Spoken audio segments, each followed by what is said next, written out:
है ना आपको। सिंधु सभ्यता का नाम सिंधु सभ्यता इसलिए पड़ा क्योंकि उस समय जितने भी शहर थे वे किसी न किसी नदी के किनारे बसा हुआ था और नदी सिंधु नदी में जाकर मिलती थी। इसका नाम सिंधु घाटी सभ्यता जॉन मार्शल ने रखा था। जय हिंद दोस्तों, पिछले वीडियो में हमने प्री हिस्टोरिक के बारे में पढ़ लिया था, यानी कि प्रागैतिहासिक के बारे में, और इसके जनक जॉन ब्रूसफुट को कहा जाता है। इसके 4 भाग हैं, पूरा पाषाण, मध्य पाषाण, नव पाषाण, उत्तर पाषाण, यानी कि उसे ताम्र पाषाण भी कहा जाता है। इसमें पहिए की खोज हो गई थी, किस चीज़ में, कहाँ पे हुई थी, तो हमारा नव पाषाण में पहियों का खोज हो चुका था। अंत्योष्टि मध्य पाषाण में और छोटे औजार मध्य पाषाण में ही, और खेती का भी खोज नव पाषाण में। अब खेती में सबसे पहले क्या हुआ था, गेहूँ और जौ, और उत्तर प्रदेश के कोल्डिहवा से हमें चावल का साक्ष्य मिला था। पिछली वीडियो में मैंने ये नहीं बताया था, इस वीडियो में बताती हूँ। उत्तर प्रदेश में के कोल्डिहवा से चावल का साक्ष्य मिला, और चित्रकारी मध्य प्रदेश के भीमबेटका से मिला था। गुफाओं में आदिमानव ने, ये पूरा पाषाण वाले काल के लोगों ने वहाँ पे चित्रकारी की थी। और भीमबेटका कहाँ पे है, मध्य प्रदेश में। अब चलिए हम आद्य ऐतिहासिक के ओर बढ़ते हैं। देखिए, आद्य ऐतिहासिक को हम लोग प्रोटो हिस्टोरिक कहते हैं। इसके जनक जॉन मार्शल को कहा जाता है। अगर कभी क्वेश्चन पूछे कि आद्य ऐतिहासिक के जनक किसे कहा जाता है, तो हम जॉन मार्शल कहेंगे। लेकिन कभी भी हिस्ट्री के जनक पूछे, हिस्ट्री के, तो हमें हेरोडोटस बताना है। देखिए, आद्य ऐतिहासिक में हमें सिंधु सभ्यता के बारे में पढ़ना है। देखिए, सिंधु सभ्यता की जानकारी सबसे पहले चार्ल्स मेसन ने दिया था। चार्ल्स मेसन ने जानकारी दिया कि यहाँ पे कोई मतलब कि सभ्यता भी बसी हुई थी। सर्वेक्षण कनिंघम ने किया। नामकरण मार्शल, जॉन मार्शल ने किया था। देखिए, इन्होंने, जॉन मार्शल ने ही किया था। और खुदाई दयाराम साहनी ने करवाया था। क्षेत्रफल मतलब कि ये जो सिंधु सभ्यता है, इसकी क्षेत्रफल 13 लाख किलोमीटर स्क्वायर है। सिंधु सभ्यता लगभग त्रिभुजाकार आकृति में बसा हुआ है। देखिए, यहाँ से यहाँ तक, और यहाँ इसका पूर्वी भाग है जो ज़्यादा विस्तृत नहीं था, उत्तर प्रदेश में था, तो इसे लगभग त्रिभुजाकार, पूरी तरह त्रिभुजाकार नहीं, एकदम सटीक त्रिभुजाकार, ये थोड़ा ऐसे कर्व करके था, यहाँ से ऐसे त्रिभुजाकार, पिज्जे की तरह। पिज्जा पीछे से ऐसे गोल होता है ना, ऐसे करके फिर ऐसे होता है, उसी आकार का था ये। देखिए, अब इसका पूर्वी, उत्तरी, दक्षिणी, मतलब कि बताता है कि पूरब में कौन सा शहर बचा था। मतलब इसका लास्टतम पॉइंट क्या है, पूरब में, पश्चिम में, उत्तर में, दक्षिण में, तो इसे हम याद करते हैं। तो इसका ट्रिक है सम प्लस ऐड। देखिए, सम हिंदी में सम होता है और उसको इंग्लिश में ऐड कहते हैं। तो देखिए, एस से सूतका गैंडोर, सूतका गैंडोर कहाँ पे, पाकिस्तान में है। और एम से मांडा, ये गुजरात में है। और ए से आलमगीरपुर, और डी से दैमाबाद। अब इसको पूछने के बाद ऐसे देखिए, ऐसे पूछता है, ये हो गया हमारा उत्तर, दक्षिण, पूरब, पश्चिम, पश्चिम हो गए। देखिए, उत्तर में क्या है, मांडा, और इसका दक्षिणतम बिंदु क्या होगा, ऐसे मिलाएंगे जब हम त्रिभुज को, तो दक्षिणतम बिंदु हमारा दैमाबाद होगा, दैमाबाद। और सबसे पूर्वी जो विस्तृत नहीं है, आलमगीरपुर, और पश्चिमी सूतका गैंडोर, ये याद रखना है। अब देखिए, ये पूछता है कि ये सब मतलब कि मांडा, दैमाबाद, आलमगीरपुर और सूतका गैंडोर किस नदी के किनारे बसा है। तो देखिए इसका ट्रिक है, डच है पर भारत में नहीं। भारत में नहीं है तो इसको काट दो, बस याद करने के लिए है। डी से यहाँ पे देखिए, एस है तो सूत्का गेंडोर, डी से डास्क नदी या दास्क नदी, दास्क नदी के नाम से जाना जाता है। सूत्का गेंडोर कहाँ पे है? दास्क नदी के किनारे। दास्क नदी जाके सिंधु नदी में मिल जाती है। और एम से मांडा, मांडा किस नदी किनारे है? तो चिनाब नदी। चिनाब नदी के किनारे है चिनाब नदी। और ए से आलमगीरपुर हिंडन नदी के किनारे है। और डी से डैमाबाद। और प्र से प्रवरा नदी के किनारे है।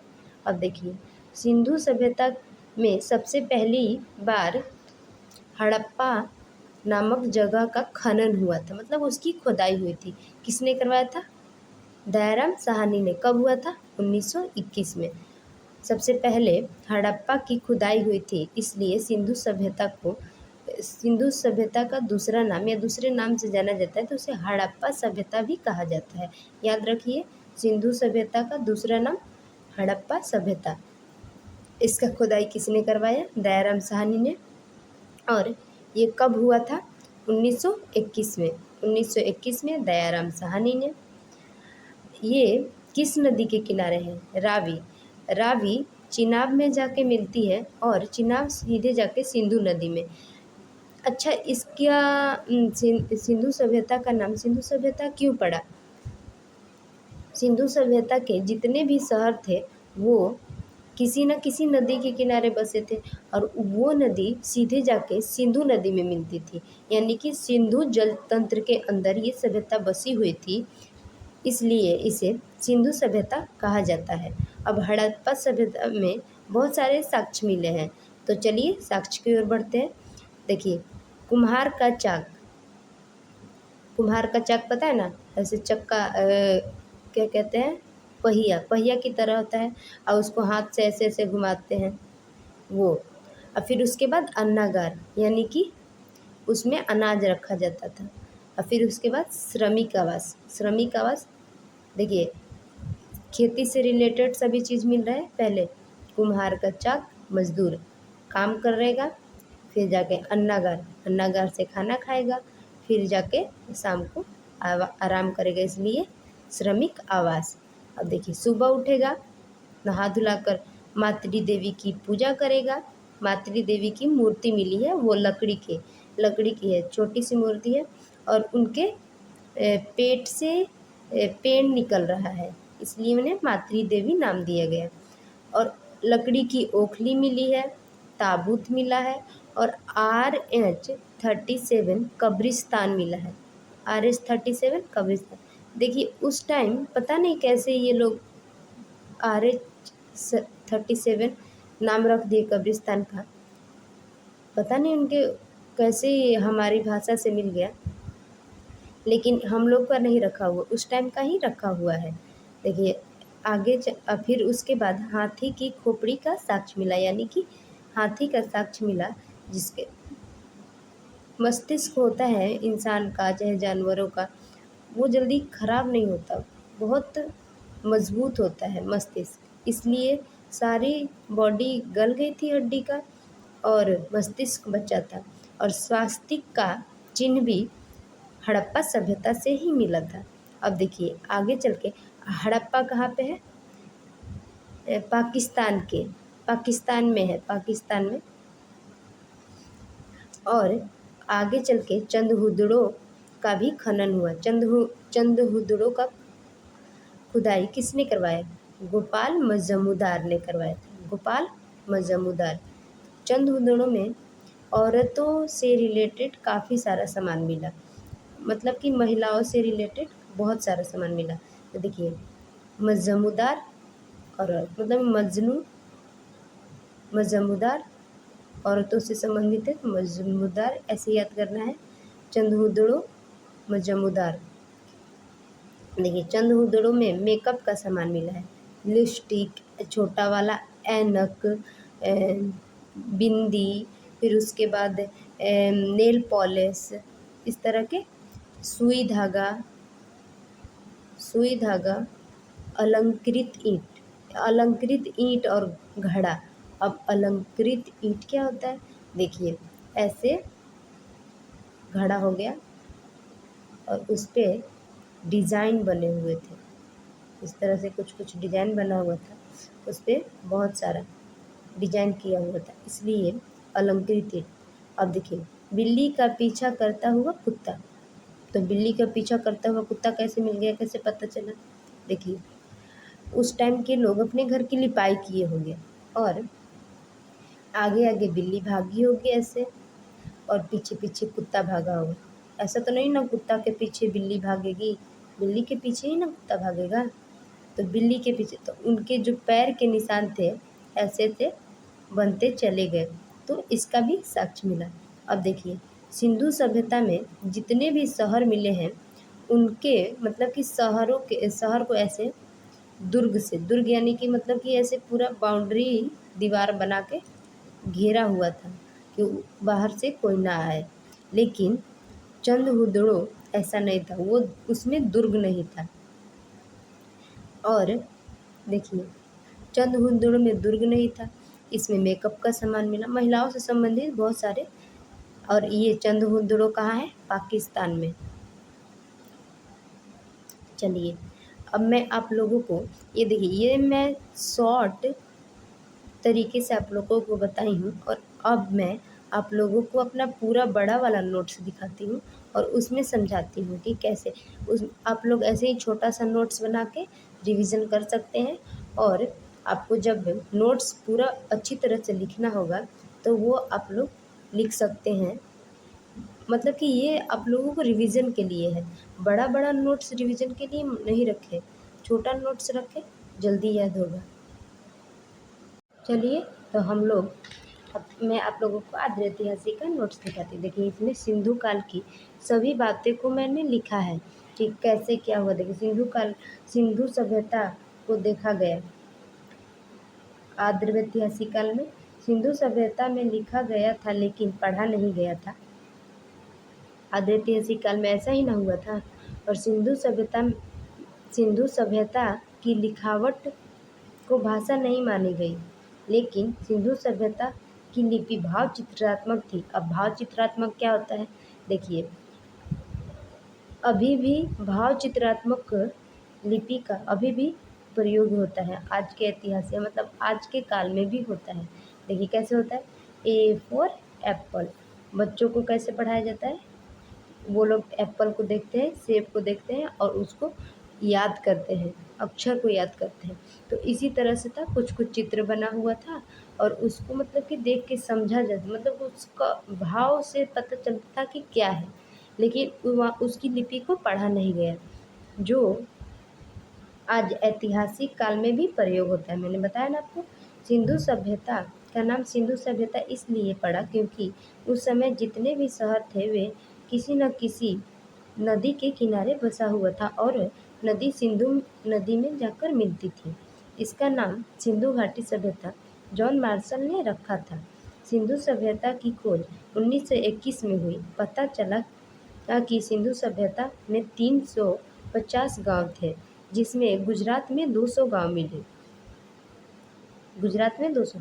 खनन के दौरान पता चला कि ये शहरी सभ्यता थी। शहरी सभ्यता किसकी देन हो सकती है? हमारे प्रागैतिहासिक काल की देन शहरी सभ्यता है। हड़प्पा का पूर्वी क्षेत्र कम विस्तृत है, जो आलमगीरपुर है। अब देखिए आलमगीरपुर यहाँ पे भी मैंने बनाया है, बताया है। सिंधु सभ्यता सिंधु नदी के किनारे त्रिभुजाकार बसा हुआ है। देखिए, उत्तर में मांडा जो चिनाब नदी के किनारे कश्मीर में है, दक्षिण में सुत्का गेंडोर जो पाकिस्तान में है दास्क नदी किनारे, पूरब में आलमगीरपुर जो यूपी के हिंडन नदी के किनारे है, दैमाबाद प्रवरा नदी महाराष्ट्र में।